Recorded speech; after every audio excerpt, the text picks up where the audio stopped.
bumili ako ulit nito. Nasarapan kami doon sa unang kain namin nung gabi. Ayan pala si ate. Hi, te!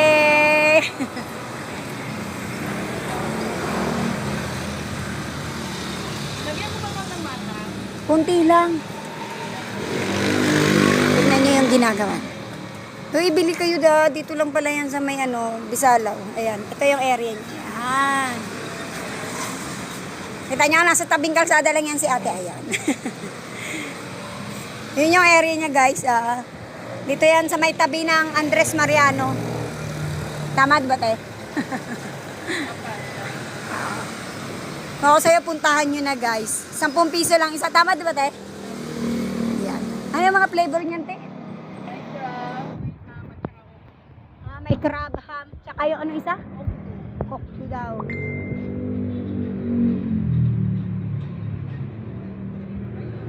Yan guys, bili na kayo guys. Ang ganda, ang sarap. Wow!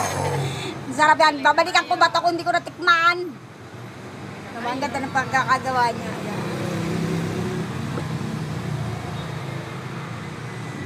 Tinahang na. Konti lang tayo.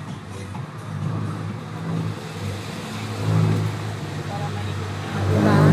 Panalo. Bait yan si ate.